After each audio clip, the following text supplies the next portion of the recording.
It's Wednesday, May 27. This is the news on PBCJ. I'm Carol Francis. Jamaica's National Disaster Response Committee, which involves a number of stakeholders and agencies from both the private and public sectors, met a short while ago. Ladies and gentlemen, approaching the start of a hurricane season is nothing new for us. What is new, however, is for us to be approaching the season in a vulnerable state, given the stress that COVID-19 has already placed on our national disaster preparedness infrastructure and our economy. The forecasters are predicting a busy Atlantic hurricane season in 2020. The latest forecast from the National Hurricane, Oceanic and Atmospheric Administration, NOAA, predicts a likely range of 13 to 19 named storms. I want to make the point that there is no playbook that has been prepared that speaks to how we respond to the coronavirus. This is a new dispensation for the country. But Prime Minister and colleague, I want to commend the Office of Disaster Preparedness and Management for the job that they have been doing and that they will continue to do. Jamaica has adopted a multi-sectoral approach to disaster risk management. Response at all times involves the participation of entities of government, the business community, and voluntary organizations in the country's disaster risk management measures. The policy directive of our portfolio minister, the Honorable Desmond McKenzie, is geared towards a continued and continuous focus on a comprehensive all-hazard agenda, coupled with the strategic priority on hazard risk reduction and adaptation to climate change. The United Nations country team in Jamaica has mobilized $1 million for Jamaica's COVID-19 response. The donation is from the United Nations COVID-19 Response and Recovery Multi-Partner Trust Fund, MPTF. The MPTF is earmarked to cover two focus areas or windows. The first window, with a budget of $400,000, will provide direct support to the health sector in its efforts to suppress the transmission of COVID-19 while continuing basic health services such as maternal and newborn health.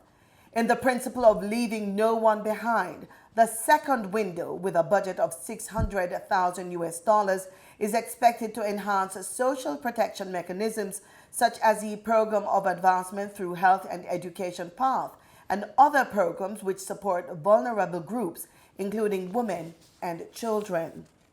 An employee at the St. Anne Infirmary has tested positive for COVID-19. The confirmation came from Health and Wellness Minister Dr. Christopher Tufton. We do have a case, as reported in the media and confirmed by you a short while ago, of a positive employee at the St. Anne Infirmary. The individual is male, is currently asymptomatic, and has been put into isolation in a government facility. Since that discovery, contact tracing has commenced and 21 close contacts identified and placed under home quarantine. They include 12 high-risk members of staff, all of whom have been sampled. Up to yesterday, May 25th, all 80 permanent staff members and 205 visiting staff members were sampled for COVID-19, and all 106 residents have been tested. Of note is that testing at the island's infirmaries was initiated, as said earlier, as part of this overall strategy, and this will continue. We have so far tested 6 of 14 infirmaries island-wide, so the process continues. Local Government Minister Desmond McKenzie, who has oversight for infirmaries, outlined safety measures being taken to mitigate any potential outbreak. Since the announcement was made early in the response to COVID-19, we had restricted visits and intake into our infirmaries. Those measures still stand. The government committed to provide resources to all the municipalities to establish isolation units within each infirmary. Let me dispense whatever mischief is being made in regards to that, and to advise the country that all our infirmaries have up and running isolation units. That was done over the last couple of weeks. We continue the testing protocols by doing the temperature checks. The question has been raised about personal protective gears within the infirmary. Let me again state for the record and dismiss any mischief that is being made, that all infirmaries and golden age home have adequate personal protective gear for workers, and the workers have been using those gears accordingly. And in related news, Health Minister Dr. Christopher Tufton says that following an island-wide inspection of nursing homes, 33 facilities were deemed unsatisfactory in terms of safety protocols for COVID-19. The ministry has now assembled the inspection team for the island's nursing homes. Since March 2020, 118 nursing homes have been inspected together with 3 hospitals. 85 of the nursing homes have returned satisfactory results, 33 not satisfactory. We are currently awaiting information from 13 additional facilities. A detailed status report will be provided to the country in terms of the nursing homes. But let me just say that whether these nursing homes are registered or unregistered, the decision has been to inspect all and to provide a COVID protocol in these facilities to ensure that we minimize the risk. Meanwhile, Dr. Tufton says the Princess Margaret Hospital in St. Thomas is ready to weather the effects of the COVID-19 pandemic. They have prepared an award with 10 beds and added some additional infrastructure to that existing ward to ensure that where they have COVID cases, there is a safe place for those persons to be lodged, as well as for the staff to conduct their treatment of those patients. Minister Tufton says the parish has reported 2 asymptomatic cases of the novel coronavirus. According to Dr. Tufton, 50 contact tracers from the public health system stands ready to answer the call of duty in that parish. Based on suspected cases, they are deployed to do follow-up, and I think they have been doing a good job to date. The facilities are here, and I am prepared to say, having looked at the facilities, that in terms of the parish of St. Thomas and the Princess Margaret Hospital, they have also complied with preparing themselves for COVID cases, to dealing with the COVID response, and I'm pleased with that. The current work-from-home orders will expire at the end of May, but Prime Minister Andrew Holness says it does not mean the government is mandating everyone to physically return to work. I've heard the concerns of certain groups from certain quarters, and I want to take this opportunity to clarify the government's intent in allowing the work-from-home orders to expire. We're not saying that everyone should return to work regardless of their circumstances. We acknowledge that there are persons who would have responsibilities by virtue of schools being closed and having children at home to attend to. We acknowledge, and we have said, that there are persons with comorbidities who should be very careful how they return to work. our new theme is work safe and work smart. So work that does not need physical presence at the workplace. We are encouraging our employers to dialogue with their employees, negotiate with their employees, use the facilities that are available under the flexible work arrangement legislation. The Prime Minister says the government will be standardizing the protocols in relation to infirmaries, nursing homes and prisons, which all have at-risk confined populations. The Tourism Ministry is aiming to reopen the sector this summer. Tourism Minister Edmund Bartlett is expecting a slow build-up in arrivals, but he is confident that the island could welcome at least half the number of tourists it did last year. Mr. Bartlett is projecting that the numbers will increase between 60 and 70% in the winter season. He is banking on Caribbean countries like Jamaica being preferred destinations to North Americans because of proximity. The minister says Jamaica has developed a robust protocol to ensure the health and safety of all guests. A major part of that protocol is in the short run will be social distancing. The 2020 Child Month activities staged by the National Child Month Committee culminated today, May 27, with a digital day of prayer led by the Mandeville Seventh-day Adventist Church in Manchester. Churches across the island engage their congregations virtually in fervent prayer, focusing on the mental, emotional, spiritual, and physical well-being of children, the safety of children online, and the well-being of parents, caregivers, and teachers as they guide our children. This year's Child Month activities was celebrated under the theme Unplug Negativity, Connect Positivity, Think. Prime Minister Andrew Holness is set to join Canada's Prime Minister Justin Trudeau and United Nations Secretary General Antonio Guterres in a special high-level panel to look at solutions to the development emergency of COVID-19. The virtual event will begin at 7 on Thursday morning.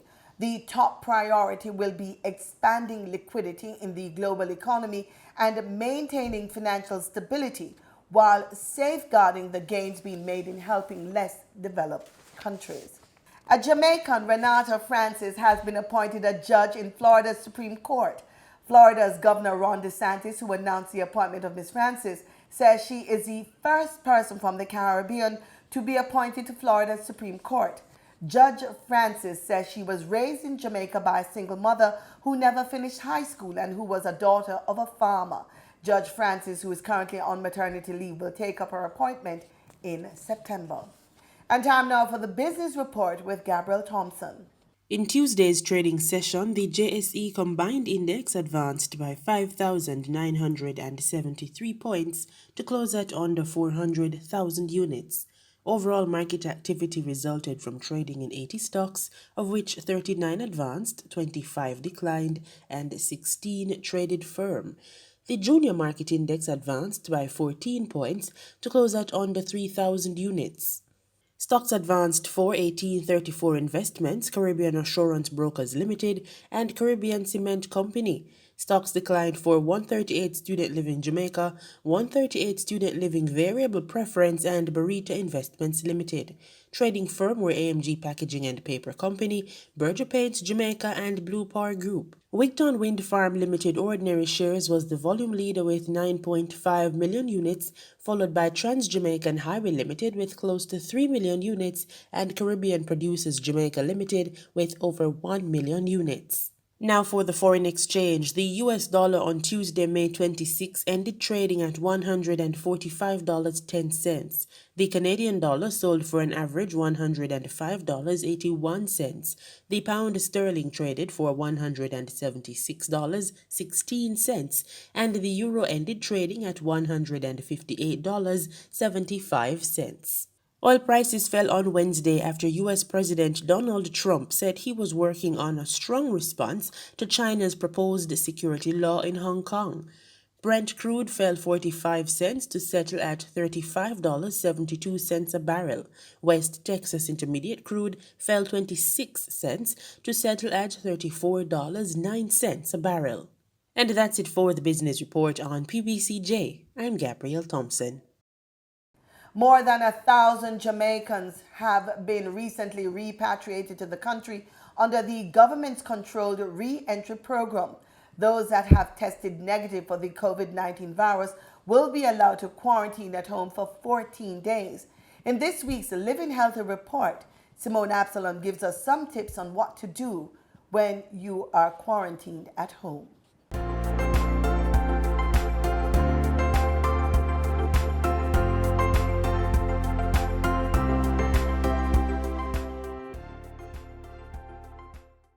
If you are told to self-quarantine, that means you should stay at home. Don't go to work, don't go to school or other places, and you shouldn't have any visitors. If you live with others, stay in a ventilated bedroom with the door closed. If you share a bathroom, use it after everyone else and don't share toiletries.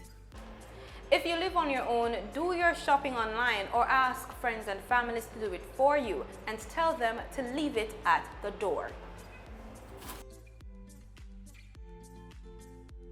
Symptoms of the coronavirus will vary, but common signs include fever, cough, shortness of breath, and breathing difficulties. In more severe cases, infection can cause pneumonia, severe acute respiratory syndrome, kidney failure, and even death. If you develop symptoms, don't take public transportation or just turn up at your doctor's office or hospital. Instead, you should call 888-1-LOVE.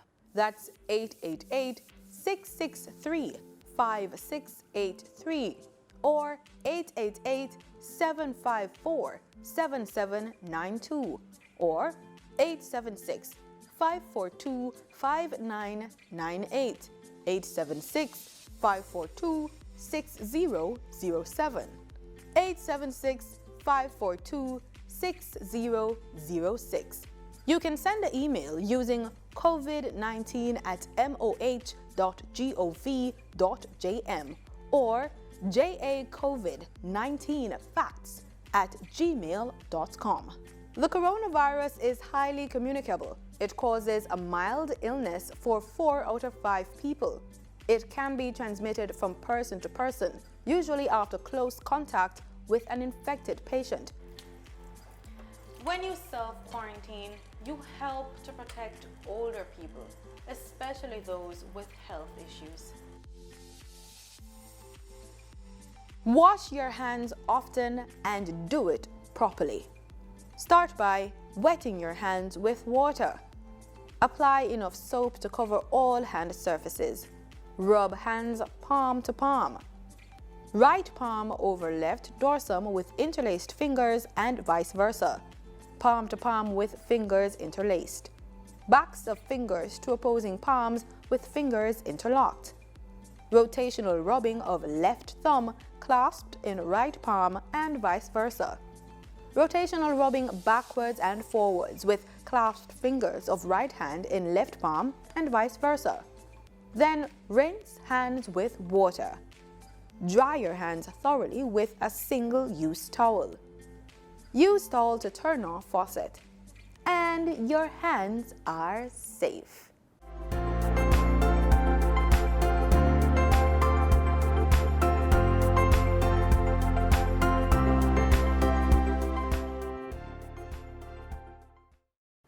In regional news, we begin in St. Lucia, where the COVID-19 state of emergency has been extended to the end of September. The resolution to expand the state of emergency passed the House after a fiery debate among lawmakers. Colby DeVoe of HDS News Force has that story. Prime Minister Alan Chasney argued that the island was not out of the woods in the battle against the pandemic, and the extension of the state of emergency was necessary to retain the capacity to respond to an epidemiological wave as the economy emerges from lockdown. A state of emergency is no small matter. The state of emergency comes as a result of a declaration by government in response to an extraordinary situation posing a fundamental threat to our country. In our case, we face two fundamental threats: a pandemic, and secondly, the risk of a financial and economic crisis. It remains one of the most, if not the most effective mechanisms in dealing with events which pose a fundamental threat to our country. The leader of the opposition cited government perfidy on the demolition of the Royal Jail as one of the main reasons the administration could not be trusted with the extension of the state of emergency. Castries East MP Philip J. Pierre contends that the incumbent is using the COVID-19 crisis as a pretext to further its agenda ahead of the start of the next election cycle. So we're speaking about trust, Mr. Speaker. And today, Mr. Speaker, this government, because I feel sorry for the Attorney General, because I know the Attorney General is a man of honor.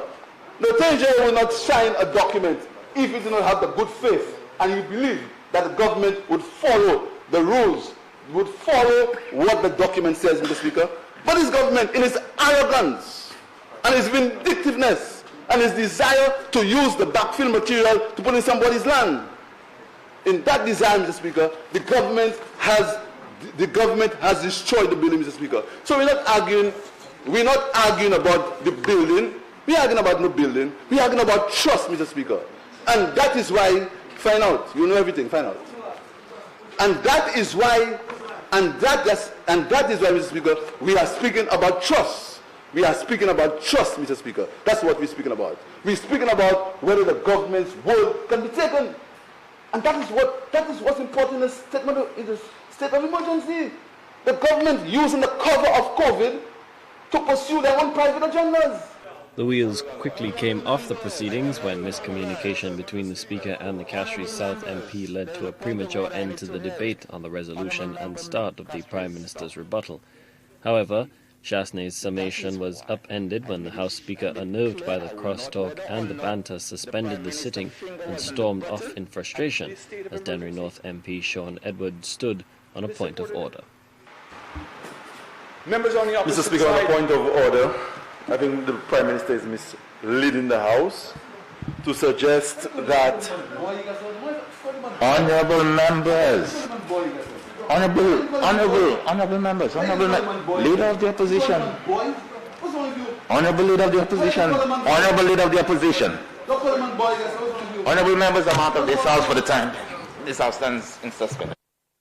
The House would resume hours later with the House Speaker admonishing both sides of the aisle for what he termed unbecoming behaviour. If we do not want to be here, I suggest we could just all walk out. But when we're here to do the business of the people. That's what we're here for. And whether or not we behave or keep to the standard of what is expected of us as honorable members cannot be determined by myself, but by yourselves.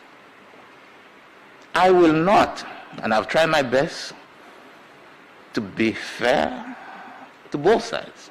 Prime Minister Alan Chasney in his rebuttal argued that the Trust Royal Jail agreement was not legally binding, and the administration, after exhausting all means including the reinterment of the remains of prisoners, had the latitude to proceed as it saw fit. There was several meetings, in fact, including a site visit, with the Trust and also with our team to look to see how the facility could be incorporated into the design. That was done. That was done, Mr. Speaker.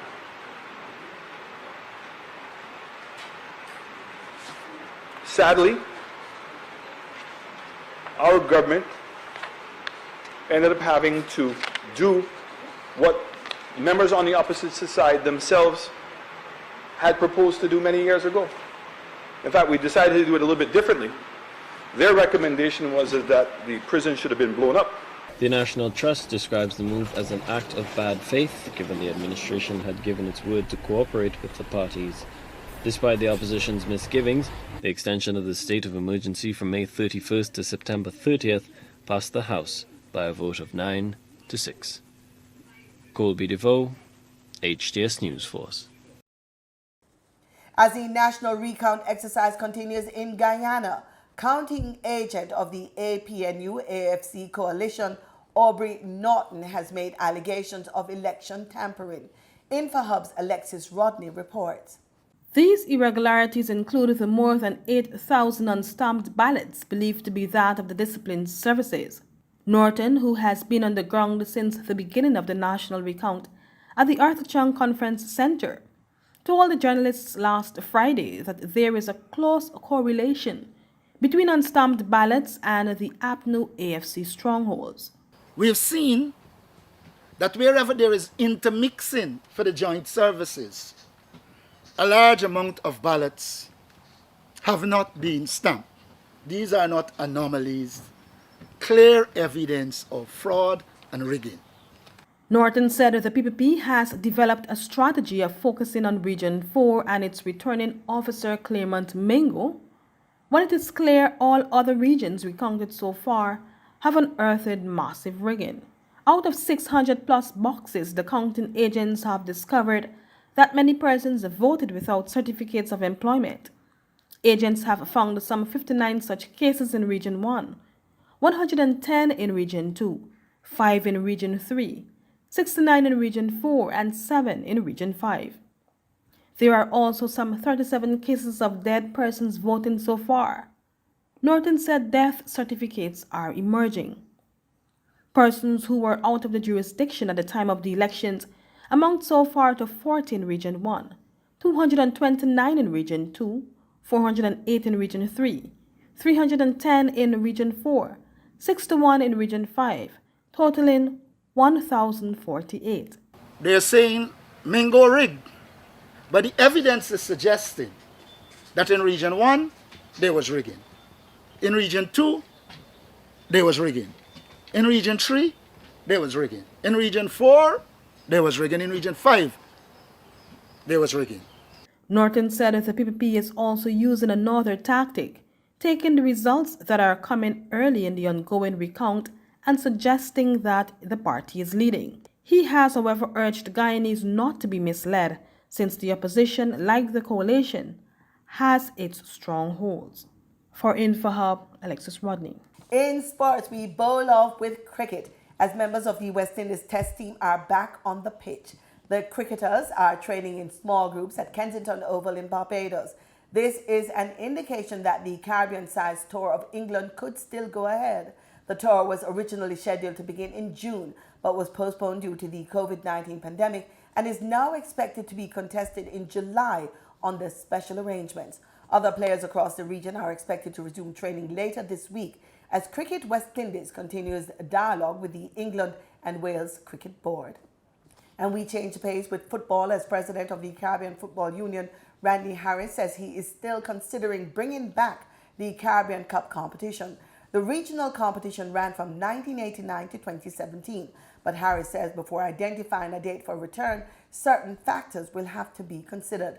Jamaica has won the Caribbean Cup 6 times. In the last edition in 2017, Jamaica lost 2-1 to Curacao in the final. And that's our package. Join us again tomorrow, same time, same place, for more news and sports right here on PBCJ, the People's Station.